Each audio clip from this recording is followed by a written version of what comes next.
جب میں گھر میں گیا مجھے دروازے کے باہر ہی رونے کی آوازیں آ رہی تھیں۔ میں نے دروازہ کھٹکھٹایا تو دروازہ میری ماں نے کھولا تھا۔ وہ بے تحاشا رو رہی تھی۔ مجھے دیکھ کر میرے ساتھ لگ گئی، کہنے لگی برباد ہو گئے ہم، لٹ گئے ہم لوگ۔ میں نے کہا کیا ہوا ہے؟ کہنے لگی تیری بیوی بھاگ گئی ہے۔ یہ سن کر مجھے لگا جیسے کسی نے میرے پاؤں کے نیچے سے زمین کھینچی۔ میں نے کہا ماں آپ ہوش میں تو ہیں؟ وہ کہاں بھاگ سکتی ہے؟ اماں کہنے لگی مجھے کیا پتا اس نے کون سے عاشق پال رکھے تھے۔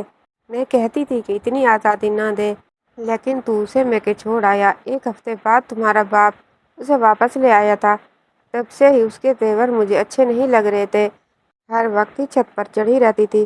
جب میں پوچھتی تو کہتی کپڑے رسی پر ڈال رہی تھی۔ میں نے کہا ماں اس کی عمر تو دیکھے، 13-14 سال کی ہے، وہ بھلا کیوں بھاگے گی؟ ماں کہنے لگی بہت تیز لڑکی تھی، اتنی سی عمر میں اس نے ہمیں ذلت کے اندھیروں میں پھینک دیا۔ مجھے تو لگا جیسے کسی نے میرے جسم کی جان نکالی ہو۔ میں اندر آ گیا تو میرے بہن بھائی چپ چاپ گردن لٹکائے بیٹھے ہوئے تھے۔ میرے والد صاحب بھی سر پکڑے بیٹھے تھے۔ اماں کہنے لگی پرسوں رات سے ہی وہ غائب ہے۔ میں نے کہا آپ نے مجھے بتانے کی ضرورت نہیں کی۔ اماں کہنے لگی تمہیں اتنی دور کیا بتاتے، ہماری تو عزت کا جنازہ نکل گیا ہے۔ میں سمجھ نہیں پا رہا تھا کہ وہ ایسا کیسے کر سکتی ہے۔ وہ تو مجھ سے بھی بہت خوف کھاتی تھی۔ پھر جب میں گیا تھا تو وہ بہت خوش تھی، ایسے تو نہیں تھی۔ میں نے تو ہمیشہ اسے گھر کے کاموں میں ہی الجھا ہوا دیکھا تھا۔ میں وہیں چارپائی پر ڈھیسا گیا تھا۔ مجھے ابھی بھی اپنے کانوں پر یقین نہیں ہو رہا تھا۔ اماں روئے جا رہی تھی۔ کچھ دیر بعد محلے کی کچھ اور عورتیں آئیں جو زلیخا کو برا بھلا کہنے لگی اتنی کم عمری میں اتنا بڑا کام کر دیا اس لڑکی نے۔ ہم تو اس لڑکی کو بڑا سیدھا سادہ نیک سمجھتے تھے۔ تمہارے گھر میں تو سر سے دوپٹہ نہیں اتارتی تھی، دیکھو تو صحیح کیسی میچنی نکلی۔ میرا دل اس بات پر آمادہ ہی نہیں تھا۔ وہ ایسی نہیں تھی، میرے ہاتھ پکڑنے پر وہ بدحواس ہونے لگتی تھی۔ میری ماں سے پوچھے بنا تو وہ اپنے کمرے میں نہیں جاتی تھی، پھر یوں گھر سے کیسے بھاگ سکتی تھی؟ یہ سچ نہیں ہو سکتا تھا۔ میں اس کے بارے میں اتنا برا نہیں سوچ رہا تھا۔ میری آنکھوں سے آنسو بہنے لگے۔ میں بھی پریشان تھا، مجھے یقین نہیں آ رہا تھا کہ وہ اتنا بڑا قدم بھی اٹھا سکتی ہے۔ میری آنکھوں کے سامنے اب بھی اس کا وہی مسکراتا ہوا چہرہ تھا جب میں نے آخری بار دیکھا تھا۔ کچھ ہی دیر میں چچی آ گئی، رونے پیٹنے لگی۔ میری ماں کہنے لگی تمہاری بیٹی نے تو ہماری عزت کا جنازہ نکال دیا۔ چچی کہنے لگی ایسی نہیں تھی وہ، ایسا ہو ہی نہیں سکتا، میری بچی اتنا بڑا قدم اٹھا ہی نہیں سکتی، وہ تو پانی تک کپ سے پوچھ کر پیتی تھی۔ میری ماں کہنے لگی یہ سب دکھانے کی باتیں تھی، گز لمبی زبان تھی اس کی۔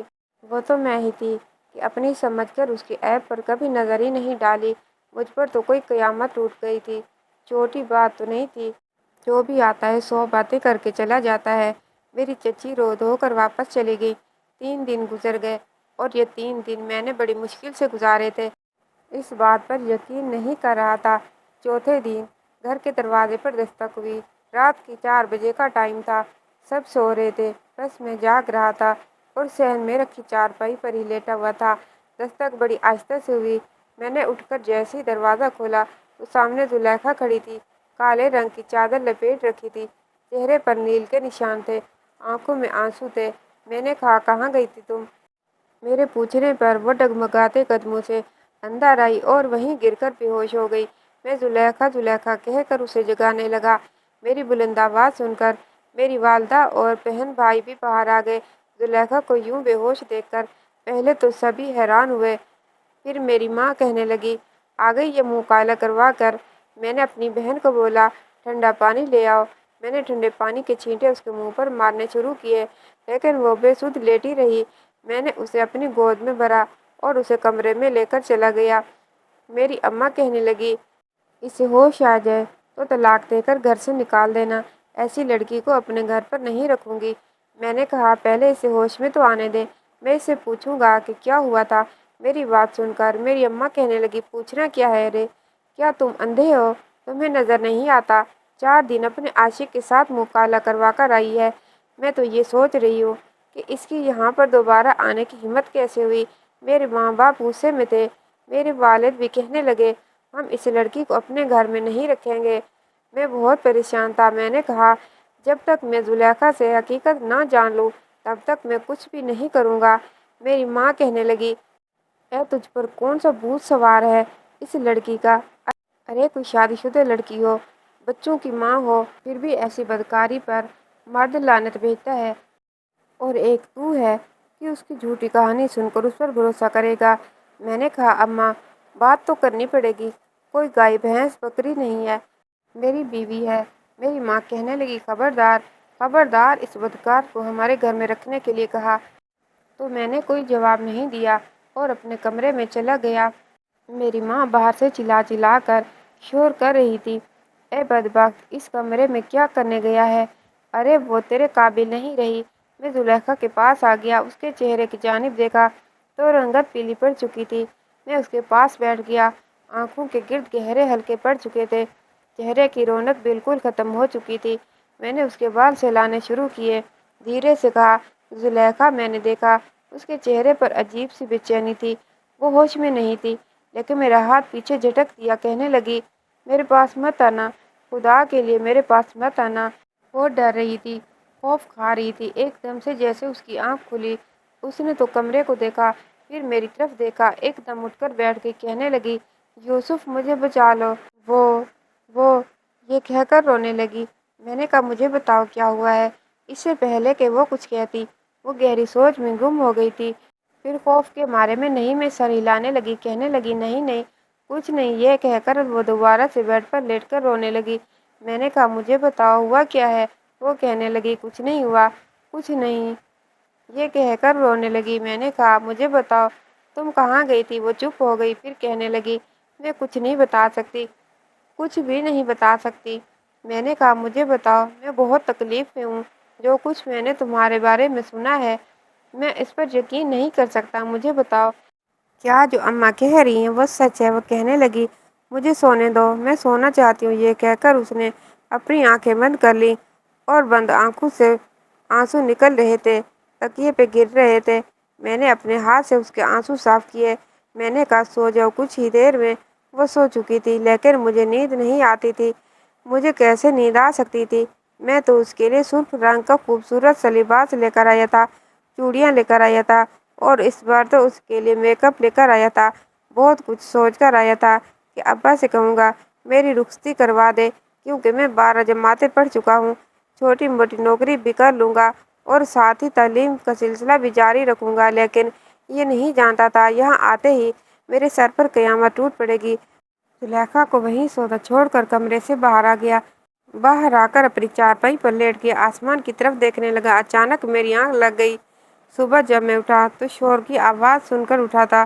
میری ماں زلیخا کا بازو پکڑے اسے دھکے دے کر کمرے سے نکال رہی تھی، کہہ رہی تھی، چل نکل یہاں سے، کلموئی گناہ کر کر کے تم نے سوچ بھی کیسے لیا یہاں آ سکتی ہے؟ میری آنکھ کھلی تو میں اٹھ کر بیٹھ گیا۔ میں نے کہا، اماں یہ کیا کر رہی ہو؟ میں نے اماں کے ہاتھ سے اس کا بازو چھڑوایا۔ وہ میرے بالکل پیچھے چھپ کر رونے لگی۔ اماں کہنے لگی، یہ یہاں نہیں رہے گی، اس کو گھر سے باہر نکال دو، میں بدنامی کی پوٹلی کو اپنے سر پر نہیں رکھوں گی۔ میں نے کہا، ابھی تک اس نے مجھے سچ نہیں بتایا، مجھے پہلے اس سے سچ جاننا ہے۔ میری ماں کہنے لگی، تیرا تو دماغ ہی خراب ہو گیا ہے۔ پر میرا دماغ خراب نہیں ہوا۔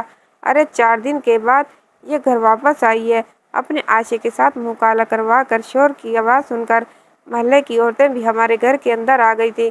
زلیخا کو دیکھ کر سب کی نظروں میں سوال تھے۔ میں نے کہا، زلیخا بتاؤ کہاں گئی تھی؟ کیا تم کسی اور کے ساتھ محبت کرتی تھی؟ کسی اور کے ساتھ بھاگ کر گئی تھی؟ وہ بالکل گمسم سی کھڑی تھی، کوئی جواب نہیں دے رہی تھی، اور اس کی چپ مجھے اندر ہی اندر کھائے جا رہی تھی۔ میں نے کہا، میں کچھ پوچھ رہا ہوں تم سے، کچھ بتاتی کیوں نہیں؟ وہ کچھ نہیں بولی، میرے سامنے ہاتھ جوڑ کر کہنے لگی، مجھے معاف کر دو، مجھے گھر سے مت نکالو، کوئی مجھے قبول نہیں کرے گا۔ میری ماں کہنے لگی، تو اس قابل بھی نہیں، گلیوں میں دھکے کھائے گی، تجھے پتہ چلے گا تم نے گناہ کیا کیا ہے، لوگ تجھے پتھر ماریں گے، تو تجھے پتہ چلے گا کہ جس گناہ کو تو چھوٹا سمجھتی تھی وہ کتنا بڑا گناہ تھا۔ چل نکل یہاں سے۔ اس سے پہلے کہ میری ماں پھر سے اسے نکال دے، میں اس کا ہاتھ پکڑ لیا۔ میرا دل ہی نہیں مان رہا تھا کہ اس کے چہرے کی طرف دیکھ کر ایسا لگتا تھا جیسے کسی نے اس کی زبان پر چپ لگا دی ہو۔ اس کی آنکھوں میں بہت کچھ تھا، بہت دردناک داستان تھی۔ میری ماں کہنے لگی، دیکھ یوسف، تو اگر اس کا ساتھ دے گا